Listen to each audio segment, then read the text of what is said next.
Once again, we are back for a Man-Made Men podcast roundtable. We have our first two guests. We have our guy, Ricky Johnson, and the very first guest, the real estate expert. We have our guy. His name is Aaron Taylor. And we're about to have a great conversation about men in general, and life as black men here in America. So I'm going to kick it to my co-host, CB Smith. What you have for us, sir? So I want to start the conversation off by talking about masculinity in its truest form. When we have conversations around masculinity, I'm starting to realize that what's happening in the larger conversation is true masculinity is starting to be attacked and bastardized. And the moniker toxic masculinity is being just tossed about left and right. But masculinity in its truest form is foundational. It actually builds, it actually instructs, it actually informs. So I just kind of wanted to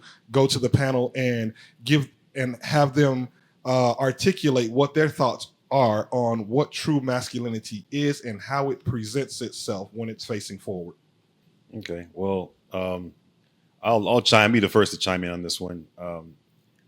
This generation, they're all about sound bites on TikTok and Facebook and all that. And I see all these videos where you have all these younger feminists who don't even know what feminism is. They don't know what masculinity is, and they throw that word around a lot, toxic masculinity. And when you actually listen to them, one, they can't even define what it is, toxic masculinity. But when you listen to people and ask them questions, the truth starts coming out. The reality is they've gotten to the point where they really believe in this delusional world that they don't need men at all, even though everything in their life is based on things that men created, from infrastructure to the houses, to the clothes they have on, to the distribution networks, to the internet, to the cell phone, to the software they use in every app they download, Amazon. Then they'll say, no, we don't need men. They want to date a guy, and if you listen to them and say, well, why'd you break up? Oh, he was toxic. Well, what do you mean by that? Well, he wanted me to not dress the same way. He didn't want me to go out with this particular girl. He didn't want me going to these places. That's not toxic masculinity. That's what love looks like. When he says, hey, you're with me now, and it's my job to protect and love you, it's God's grace that you haven't gotten into problems. Where you're going is not safe for you. That person's character is not good for you to be around. They're pulling out the worst in you. I'm trying to pull out what's best in you. And so they want men on their terms. I want your comfort. I want your protection when I want it. I want your provision when I want it. I want all the good things that you can provide for me, but I don't want you to give me any advice. I don't want you to guide me. I don't want you to correct me. I want you to show up when I want you to show up and how I want you to show up. Anything other than that is considered toxic and controlling and insecure. And they throw these words around a lot. And most of the time when you find out, these young girls, you ask them, what's your relationship like with your father? Most of the time, they didn't have one. So I think that delusion in this TikTok world where everybody's just throwing terms out, they have no basis or reference for. They call everything toxic because they don't know what real masculinity looks like. They've never seen it. Well, I also think it's because of the meme culture. And we talked about that. We talked about meme culture. And you mentioned TikTok. Because if you constantly seeing these things being portrayed and played out constantly day in and day out, and we see this with men too, because we see men a vast majority of men now going MGTOW and literally going their own way and actually stepping away from actually being productive people. Because it's what they're hearing and seeing on TV. I'm not saying that this is all bad or good. I just simply understand that it's meme culture, and once people get exposed to those type of things, and then it resonates in them, they're gonna actually play it out. So the question is how do we counterbalance that and make sure that, not trying to force a message to them, but how do the word go out just like toxic masculinity is not a real thing. It's just men being men. It's not that all women are bad. It's just that women operate different than men. And so these voices aren't being heard because those voices get pushed to the back, and the algorithm pushes everything else out for it because that's what people want to feed into. People like the toxicity. Let's be honest about this. I love Real Housewives because I was raised with a single mom in chaos. So when I sit home and lay on my couch, I hear women screaming, it puts me right to sleep. I'm right at home. I'm right at home with it. I'm being funny, but let's be honest. When you have something that connects to you, it's going to connect. And we talk about people like Tate. I forgot his name. Andrew Andrew Tate. Tate. Andrew Tate, Jordan Peterson is the better one. But when these voices go out and they hear these men, they gravitate to it. And there's also a movement called the divestors, which is black women going their own way and not even dating white men. I mean, not even dating black men. Nobody talks about them, but it's probably bigger than the MGTOW movement. Have you ever heard of this? I have, Yeah, unfortunately. yeah. And they're worse than the men. So I think when we're talking about masculinity and we're talking about meme culture, we have to get down to the root of it. It's like where it's coming from and also where it's going. But men, in particular with masculinity, I think we need to redefine what it means and constantly put it out there because we have allowed women to define what masculinity is. Like even when you brought it up, we automatically started talking about what women say and what women do. I think we need to change that narrative. I think the reason part of that is because, no offense to anybody, but women talk more than men. If they do. And it's not always the positive stuff. So when something goes viral, it's usually women who made it viral because they share faster than us. When you talk about redefining, the definition of what it is to be a man hasn't changed. How people want masculinity to be for them has changed. When you were young, when I was young, it was okay. A girl felt safe and comfortable to like wear your leather jacket. She felt protected. She wanted to be up under you. She wanted to hold your hand. She wanted to be a support to your life. Somehow in the narrative of feminism and TV, that's now like a second string. Like, why would you ever follow a guy? Why would you ever listen to him? Why would you marry somebody? You can do all this stuff on your own. The reality is the safest place for a woman is in a loving relationship with a husband because that guy is going to protect you. If you get cancer, you get sick, that guy's going to be there for you.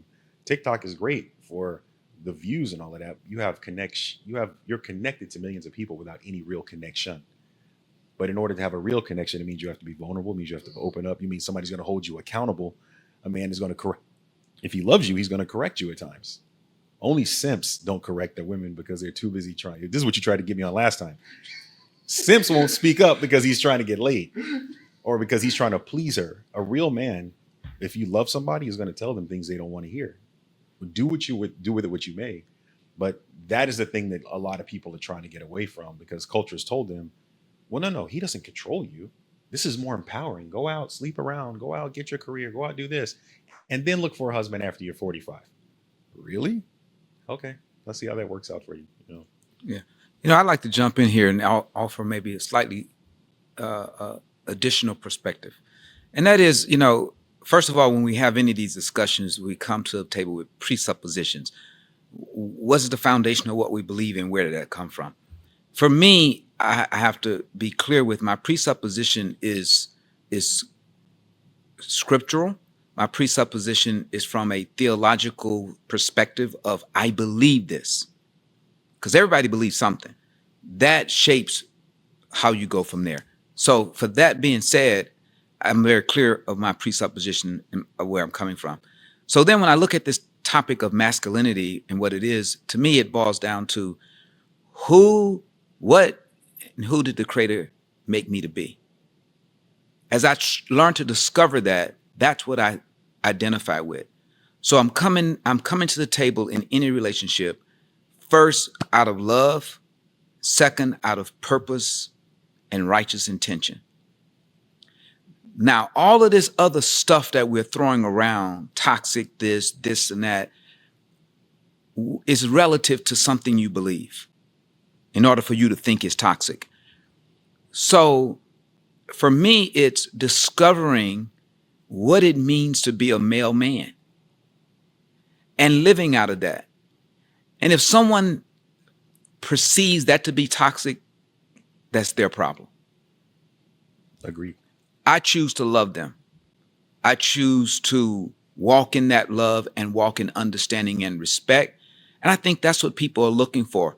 Much of the narratives that get pushed around in any type of context, whether it be social media or any other form of media, is typically coming out of our self-need and our fallen experiences.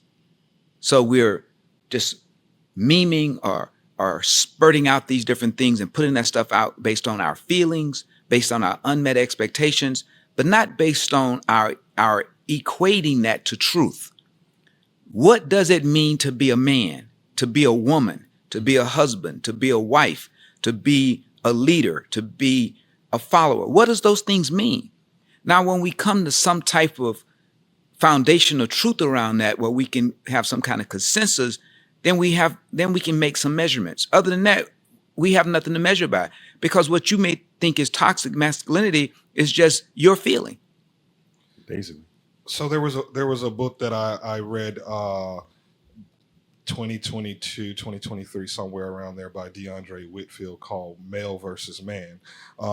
And I thought the book had a lot of powerful insights and offerings, although I did not agree with everything in the book. I thought that there were definitely a lot of profundities in there. And you mentioned the male man. And what he did is he actually made a distinction between the male and the man.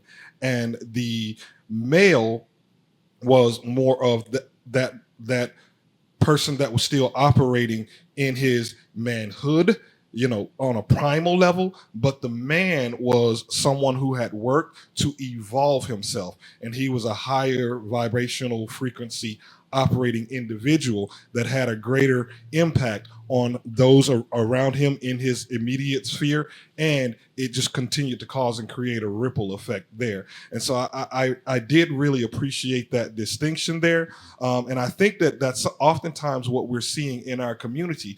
We see some young men, as we know them, that are operating more in their maleness than they are in their manness. And so I think that we have to put added focus and emphasis on us matriculating into manhood, because manhood is where our real power and our real authority lies, in my estimation. Yes. I think you're right, and I think a lot of problems that we run into, especially inside the black community, we can separate this out. Parcel this out is that black men put their masculinity in their penis. 100%. Or bravado. Our bravado. Yeah. Or bravado. I think they're one and the same. I think in our community, the more you use your penis, the more you have a buy-in to your own bravado, and I think something happens energetically where it sends that signal and that message out that I'm him. You know what's odd about that situation, though, and I've always said this. I mean, we were young once, right? I did my thing like most young, ignorant guys do, because you're more operating on the pleasure principle. But as I've matured, I started to understanding that a man who's highly promiscuous is a man without a purpose. Because a man who's driven, a man who's purposeful, a man who wakes up every day and knows exactly what he's after, he doesn't have time for that. You know what I'm saying? I'm not saying he hasn't had moments where he's done his thing. What I'm saying is that his focus is different. The guys who tend to sleep around the most, usually they're lost. Whether, we tend to equate value with money in our society. Oh, he went right from high school to the NFL or the NBA. So he's got this $20 million check. He's the man. Is he? He's still the same little boy. He's still lost. He's still broken. He still didn't have a father. You just gave him a checkbook. Now he's got access without guidance, without wisdom, without understanding, without knowledge. And he's perpetuating a generational cycle that should stop. You know what I mean? And so the black community will lift him up. Absolutely. He can have 10 baby mamas. He's still the man because he got that contract. He's still the man because he bought his mom a house. And people don't look at him sideways and say, look, let's talk to you and guide you. You have an opportunity now to rise above your primal level. You have an opportunity to put people around you who are trying to build you up. Stop giving yourself to women who aren't worth your time. Because that's when you start going from being a little boy to a man, when you start valuing yourself and what your purpose is, understanding your foundation, and then starting to try to operate that the best way that you can. And you'll start noticing in time, those things start falling off little by little. None of us hang out with the same guys we used to hang out with back in high school or college, because the moment we found a direction for our lives and a purpose for our lives, certain people just naturally fell off. Certain habits fell off. We didn't desire the same things we desired the way we did. And that transformation and that process, some timelines longer than others. I'm stubborn, so I had to learn that lesson over some years. But over a 10, 15-year period, you evolve and you look back. You're like, I can't believe I used to do that. I can't believe I dated that girl. You knew she was toxic when you got with her. You knew she had problems, but you were looking at her frame. And Those that's be all the you best cared about. ones, especially inside those situations. So it's up to us, the people that have kind of overcome those hurdles, to kind of go back and talk to those guys and say, been there, done that, still could do it. There's a better way. But I think you touched on something, and I think we need to, I think we need to build this out though. You talked about the athlete that gets the bag, goes out, gets all of these kids, and how he's reverenced, and like we give him the big ups. But in stark contrast, and I think in our prior conversation, I think you did such a great job of talking about the creative power of sex. Ricky, I'm talking about Ricky. You talked about the creative power of sex, and I think that there's not just only power, but there's information in sex, and it needs to be harnessed, and it needs to be guided and directed, as opposed to what we tend to do is we allow for it to direct us and guide us. So we're actually supposed to use that in order to tap into our creative spaces and build and create, but when you have those young men who actually learn or make a choice to abstain, those young men get ridiculed.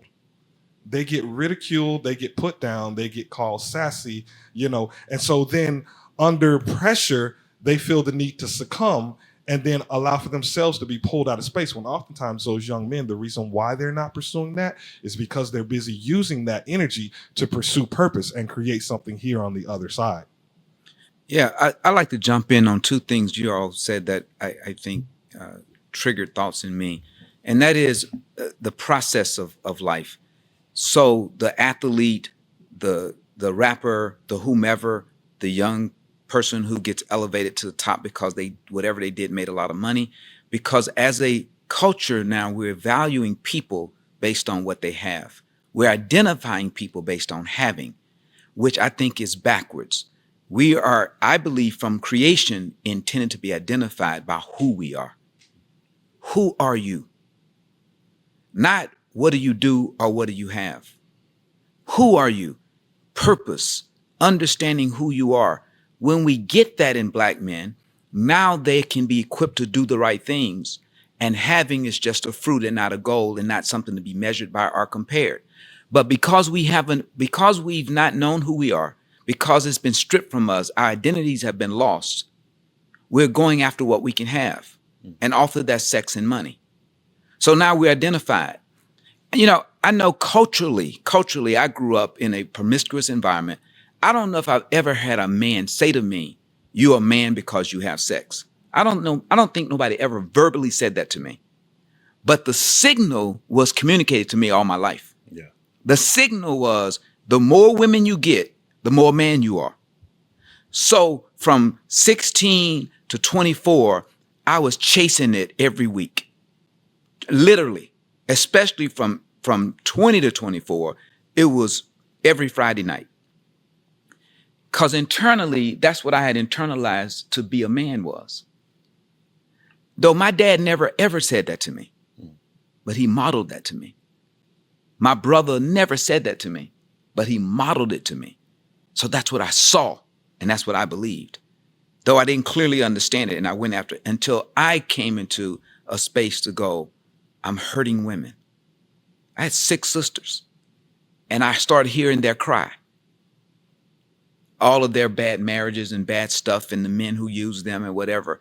And I remember one day, man, I'm in college, and my sister got used by a guy who actually a preacher who just died, by the way. But anyway, my sister got used by this guy, and I knew it. And I'm in the streets at this point, so I go get my boys. I'm like, we gonna jack him up. Until I looked in the mirror, like, wait a minute, I'm doing what he's doing. He just did it to my sister, and that was a part of my wake up. So I'm like, we got to change the measurement so we can change the modeling.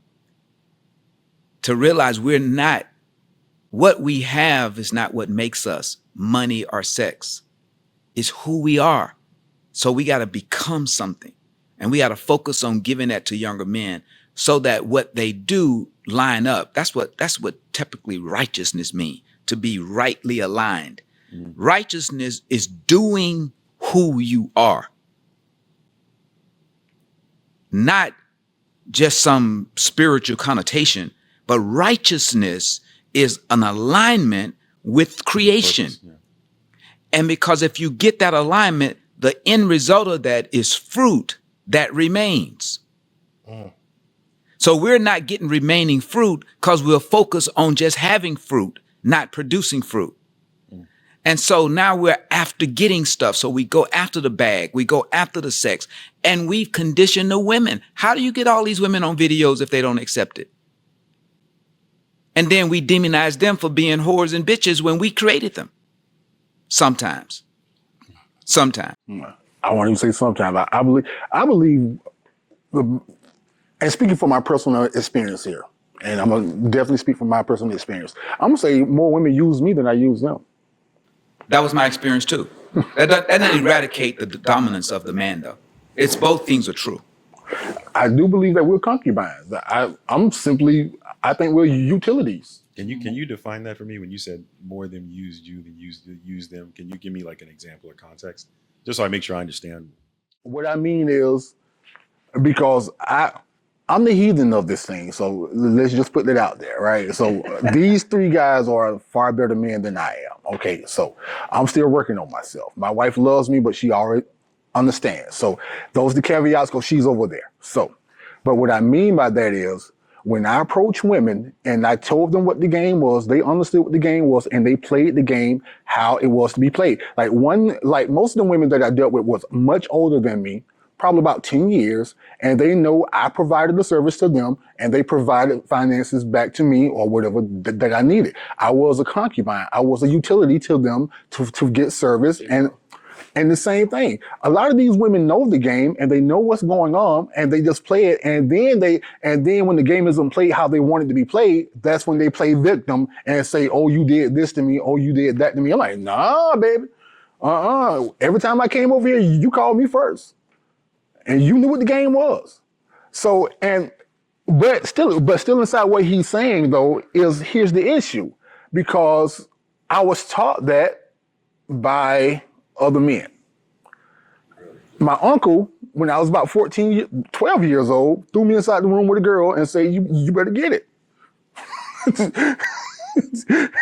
And that became the thing, right? So now you get around your friends, right? You get around your guy group. And everybody is doing what they should be doing as young boys and young men. We all trying to have sex with young girls, and it becomes this snowball on itself. And your friends having sex, so they look at you like, oh man, look at you, man, you still got a dry D. Because you all remember what we call it. We used to call it dry D back in the day. Like, man, and like, you're like, yeah, man, you got the dry D, Now you got to perform, right? Now you have to go out there and do this stuff. And it becomes performative at the same time. So now I'm operating outside of myself because now it's performative. I'm not just trying to have sex just to get sexually gratified. I'm trying to beat out my homeboys. Man, that's so real. And again, I think as men, we have to have these conversations and we have to have them with younger men and be real. Yeah. My experience is very similar to yours. And I was sharing with guys earlier, when I shared with my wife and my daughters now, that, it wasn't like toxic masculinity. It was toxic femininity that got me, because women came after me as a very young guy. However, when I got in college, I pledged a fraternity. And I shared a suite with fraternity brothers, right? We had a chart on the wall, right? So we were counting our sex victims. We didn't call them sex victims, but that's what they were. Yeah, no, in reality, they were sex victims because we didn't mean them no love. Mm-hmm. They were just pursuits. They were just pursuits. And we had a chart. And I remember the guilt I felt about that. I remember as a young 20-year-old man, thinking, I know this ain't right. I got 6 sisters. This can't be right. But I did it because we were into that counting thing. So it wasn't even just sexual pleasure. Now it's ego and bravado that's in this thing. And then I get into the corporate world later and I see the money element of it. Yep. We're talking about men in general, and black men in specific. But I just saw how white men treat white women in the corporate space. And white women would run to us because they were second-class citizens to their white men, who almost every white woman who worked with me in the corporate space was cheating with one of their bosses. Almost every one of them. Yeah, that's common. Very common. And they didn't necessarily like it. They just thought that's the way it was. And I'm like, black men didn't have that kind of power. That's the kind of power white men have over white women and other women. And then so maybe we get in that space and we cherish that power. We want a piece of that too, right? So how do we do it? Yeah. And we need to come clean about that and share that that's not good. That's not right. That's not the way it's supposed to be. And it's not helpful for nobody. And so then we can start mitigating this toxic masculinity narrative that's coming from women who've been hurt so much. So I think we have to just come real about what a real man is and how we got it wrong and how now we can get it right and start memeing, sharing, promoting the voices in all of our spaces of truth and being clean to say, no, dude, you're not identified by how much sex you have or even how much money you make. But who are you? I was, it's funny. My story's quite opposite of yours. So I talked about it in the first podcast about how strict my father was. So it was lockdown. I wasn't getting anything in my house just because, I was constantly on a regimented schedule. So I was busy doing everything just so I can get out of the house. So, when I got to college, it was weird. As a 5'3" kid going into high school, I went to an all black school. So I'm a science geek. I'm 5'3". I'm red, and I'm going to a hood school. And my dad made me wear like Osh Gosh Be Gosh and polo. So I got chased. I had to fight. He didn't care. I'm thankful for the experience now, but it was hell at that time, right? When I had my growth spurt my junior year, at the end of my junior year, I went from 5'3" to 5'10", and then senior year 5'10" to 6 foot. When I got to college, in my mind, I'm still that same 5'3" Isn't that kid. something? So when I got to college, it's like I went from rags to riches. Everybody thought I was this popular kid in high school. I got to 6'2". I didn't really know how I looked to everybody else. Girls were just coming out of the woodwork. I didn't know. I think it's kind of what happened to Tiger Woods. I didn't know how to handle it. So unlike yours, where you had older women come to you, I had a line of these young girls coming to me thinking I was some basketball player, football player. Everybody always thought I had money for some reason. And it was just a line of them. I didn't know how to handle it. So I was like, well, I don't think this is real, but I'm going to try it. Then another one, then another one. And it just started to snowball. And it became such the norm for me at that time. It was just a way of life. My concern now is, how do you teach kids, young men? Because at least when I was growing up, for the most part, you had to pursue the girl. You had a couple of fast ones, but you had to put in some work, get numbers, talk to her, have a wingman for her friend. You had to orchestrate some things to get there. Now with the technology, girls are way more promiscuous than a lot of these guys. So I got 2 sons. They're tall. They're at the top of their class. They come from a good home. How do I tell them when some young girl is trying to pull them into a sexual world, how to abstain? I raised them with the Bible. We pray every night. I raised them. I'm very honest about my life, but it's a lot different when you have that woman in front of you taking her clothes off at 17, 18 years old. And my concern is we talked about how many males are raised by single mothers. No father in the house to give them that guidance. No uncles to give them that guidance. All they have is TikTok and YouTube. So as a collective, I'd be interested to find out how you think we could teach this younger generation of men how to abstain, when that's probably the hardest thing any man's ever going to have to face. Yeah. Aaron, I think as a father of 2 adult sons, who, as far as I know, abstained, and again, we had these conversations, so I feel comfortable saying that that's true. My sons are very proud to say that they've been abstinent all their lives. Wow. So the answer is, you just have to talk about it. Oh, very openly. What I'm sharing here, I've shared with my sons since they were 12. Maybe a little earlier with one of them. You have to pick your children, their maturity levels when you start having certain conversations with them. But my wife and I both have had very open conversation with our children about sex. and our experiences. And so I think one is you start having this conversation. But even before then, I started having this conversation with my nephews when I was in my late 20s, after I changed. And I would collect my nephews on Saturdays, and there's about 6 of them. And we would go to the park and play basketball or baseball or whatever sport was the time, football, depends on the time of the year. And I would simply, after that, gather them and start talking about these things. And it was hard, but I wanted to get the message across. And I don't know how successful that was, looking at their lives now, 30 years later. But it had to happen. And hopefully now that they're older, that they're changed. One of my nephews who I poured in the most, unfortunately took his own life. But he wrote me a letter. And in his letter to me, he says, what you gave to me and attempted to give to me, don't stop, give it to my children. Wow. That's what my nephew said to me in his departing letter to me and my wife. Give it to my children.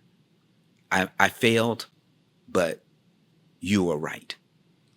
So I just say we got to keep planting seeds, man. And we got to be open, and we got to use all these platforms to plant them. We got to try to be louder than all the other noise that's out there. And we have to be examples. Again, I said, my dad and brothers never said these things to me directly. They never told me to go do any of this stuff. They just modeled the negative example in front of me, and I picked it up. Same. Yeah. So we have to model the right thing, but we have to say it because there's 1,000 voices in their head. So we have to start saying it. Yeah, I agree with you, and I think it's of paramount importance. Like when you consider how people will condemn and castigate women for their promiscuity and the improprieties that they afford to for men to take with them, like it's no different for us as men. Like we have a responsibility to call it out when we as men are behaving badly and when we're wrong. Like I remember when I was out there and I was doing my thing, I don't remember anyone challenging me. Like I've got multiple women, and now one of them's pregnant. No man came to me and said, Charles, you were wrong in this. And I did the same thing repeatedly. No man ever came to me and said, Charles, you were wrong in this. And so when I was able to look back, what broke my heart is I was running around claiming that I was loving women, all while destroying women. Well, love has a very specific code of conduct. It builds, it does not destroy.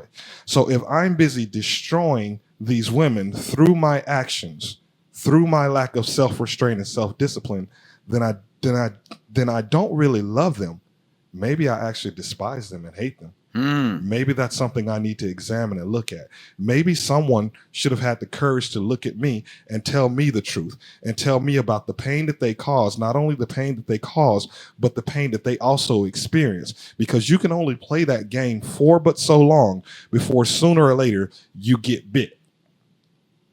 But these are conversations that wasn't had with me, and I don't know another man who says, "Yeah, listen, my uncle, my brother, my father told me don't act out this way because it feels good, it feels rewarding and gratifying until it comes back and lands in your lap, and the devastation that will come with that will harden you and make you cynical and make you unavailable and unopen to love a woman the proper way." So these are conversations that we aren't having, and I think they're necessary.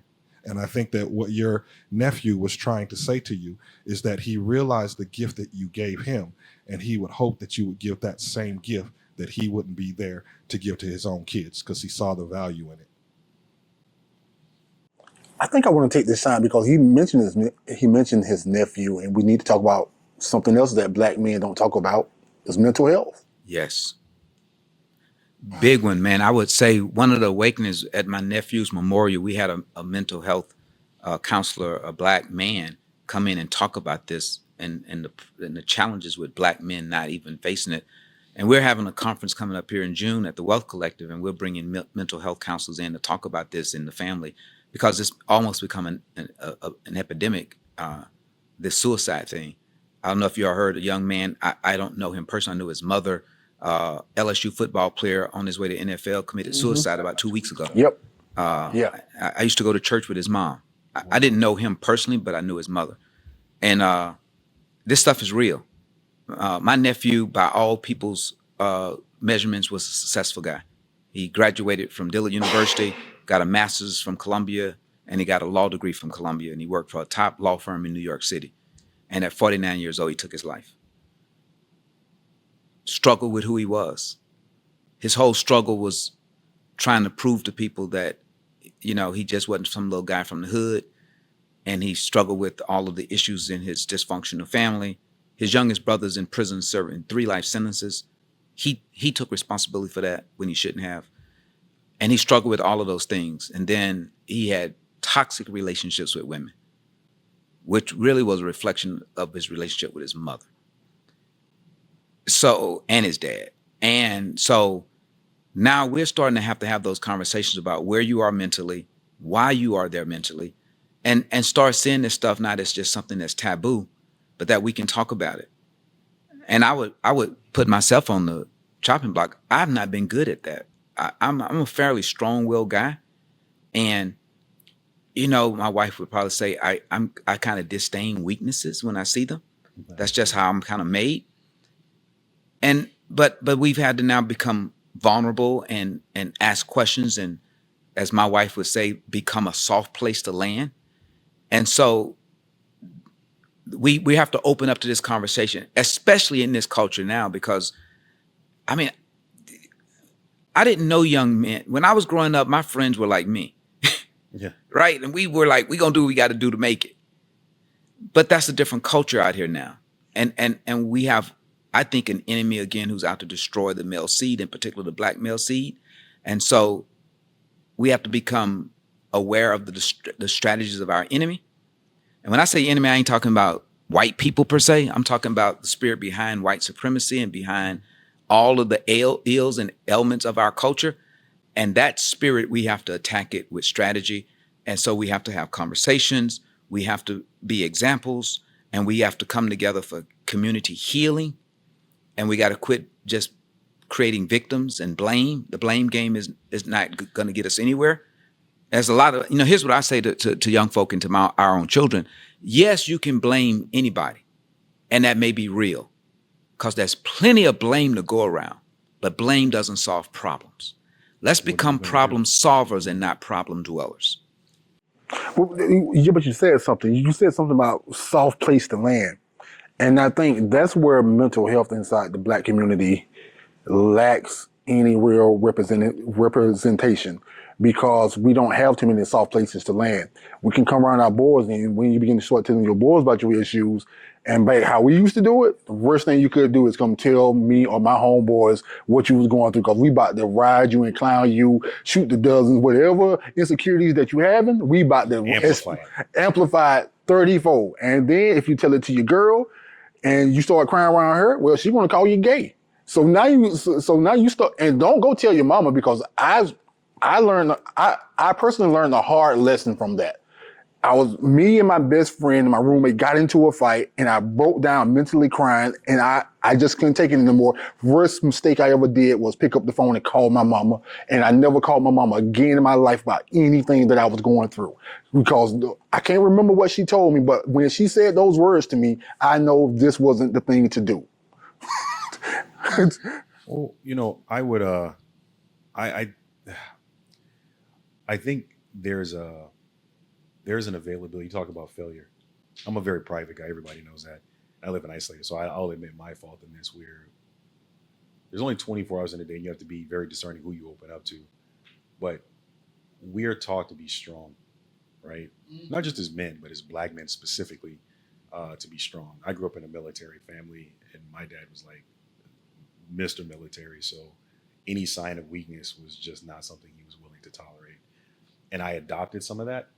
So, when I did an examination of my own life and I looked back at all the stuff I did in college, a lot of it, this is the one thing nobody will admit. I had to admit to myself, it wasn't, the catalyst for mental health is originally emotional pain that's undealt with.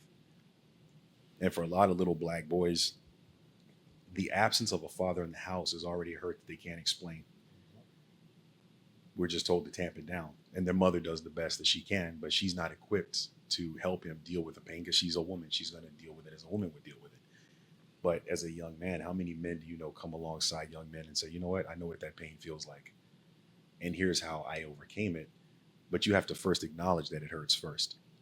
You have to give somebody a safe space to say, no, you're not a bee because you're crying the fact that your father left and never came back. That's a normal emotional feeling, because you're going to act it out in some way, whether it's alcohol, whether it's the street. That's where the gangbangers get their family from.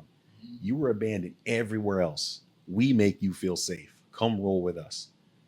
So they would rather be there than with the single mother, because that's the only place they feel that male is misguided. But that's how they recruit them. Absolutely. Bring your pain here. We'll teach you how to get back at that guy who shot your only male role model, who was your brother.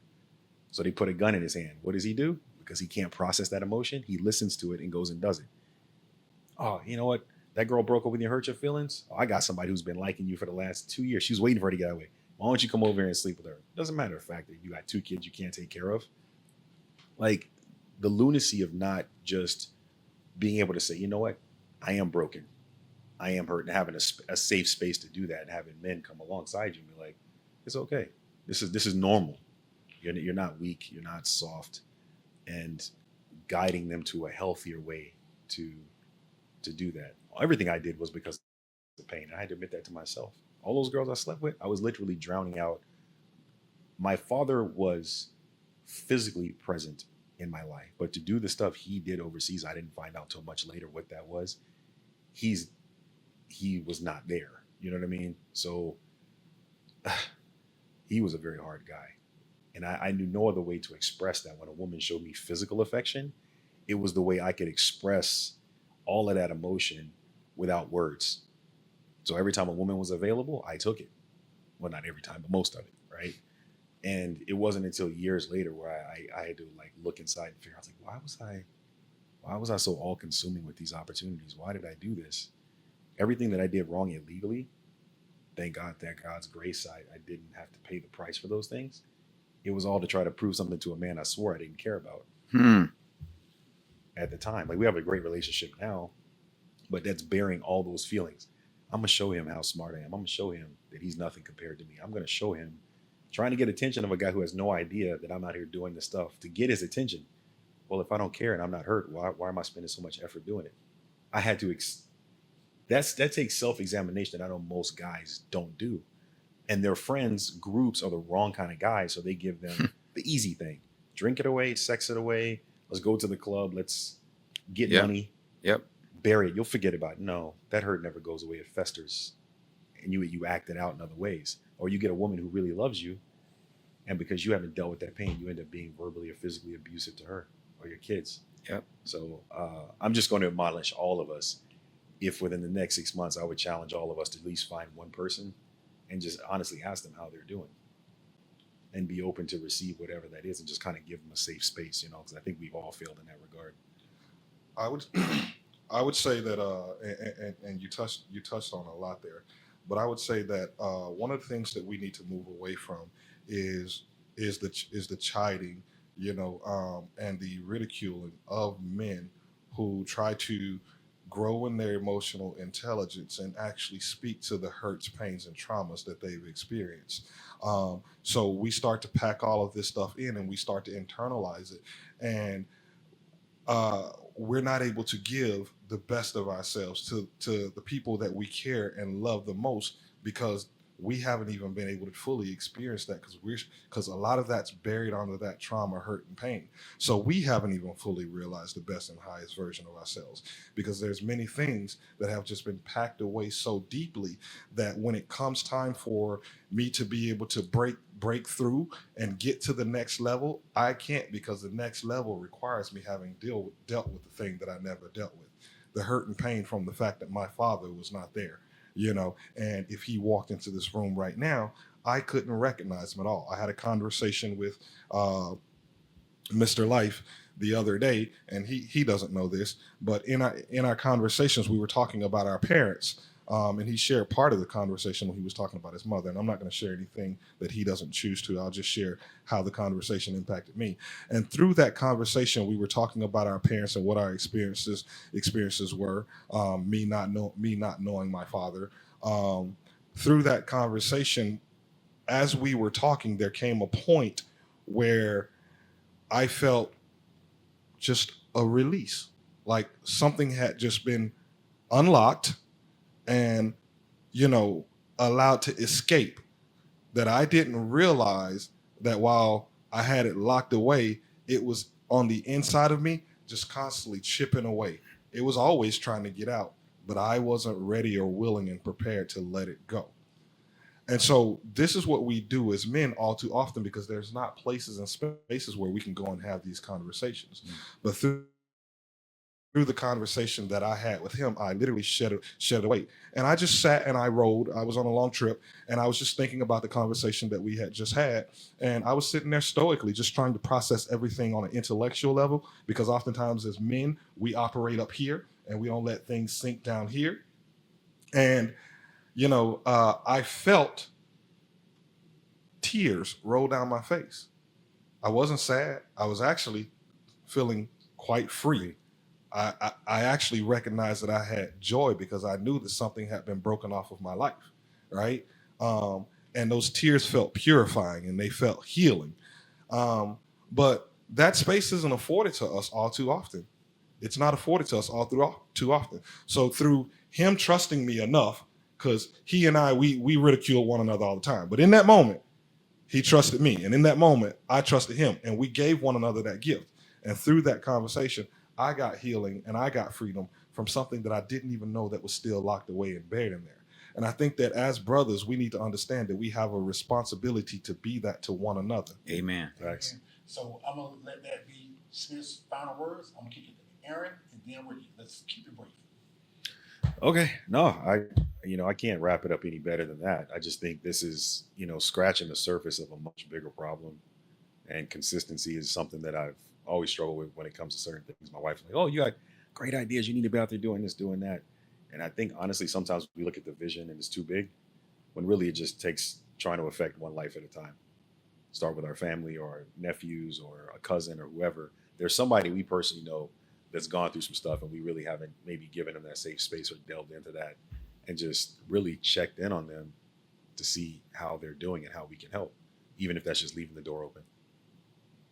Yeah, I would. I before you do, I want to go, Ricky. Go ahead. I want to go for a specific reason. I still want you to take your turn, but I want my turn to be your turn. Okay, and then you can take a turn after that. So, so That's a preacher thing to say. yeah. So my closing statement is actually more of a request. Can you actually speak to the young men that didn't have the gift of having a Ricky in their lives, who poured into them, who gave them somebody to look at and see structure and discipline and love and to be able to say, look, that's my hero. I want to be like him when I grow up. Can you speak to the little CB Smiths out there who didn't get the opportunity to have the gift of a Ricky in their life? Wow, it's got to keep throwing heavy things my way. I would just say there's hope. And I would like to be an example that there's hope. We all come from different spaces and a lot of places, but there's hope. So find someone you can talk to, reach out. I've called people who I didn't know. I've done that. And I encourage with someone and be vulnerable. I'm taking responsibility to, as we were challenged earlier, to find people and say, how are you doing? And I want to be a soft place for people to land. And so I want to encourage our young Black brothers and come down to our brothers and say, hey, we got to change this dynamic, this trajectory, and we can do it. There's hope. This is the time. This is the season. And let me close. Being a man means plenty of things. But one thing that I think rings true about being a man is a man is subject to men that they look up to, the ones that they adore and also admire. And they listen to those men as well. And this man to the left of me is one of those men inside my life. And one thing that younger men and older men need to recognize is that this is a symbiotic relationship. It needs to happen. And we all need it to happen because we all need a soft landing place. There was a moment inside my marriage where I was stressed out and didn't know what to do. I picked up the phone and called this guy, and he talked me off of a ledge. a ledge that was literally made up inside my head. And he pointed that out to me. And I thank him to this day for that, for the things that he said to me for the last 12 to 15 years. Plenty of people have mentors, but when I think about this guy, he's impacted my life so much to where he doesn't even understand how much he impacted my life. The days that we rode from Baton Rouge to New Orleans or all over New Orleans, having conversations and talking wasn't just about work to me. It was about life and me growing up and me becoming a man. And I could say, not having my father inside my life, he stood proxy and didn't even know it. A lot of my edicts, a lot of the things that I believe in, a lot of things that I follow is because of this guy that mentored me. So to young men, older men out there, when it comes down to it, we all trying to reach the same goal, and that's being great men in this world. So here's the Man-Made Men and Man-Made Men podcast. We bid you adieu. Mr. Life, we're out. See you later.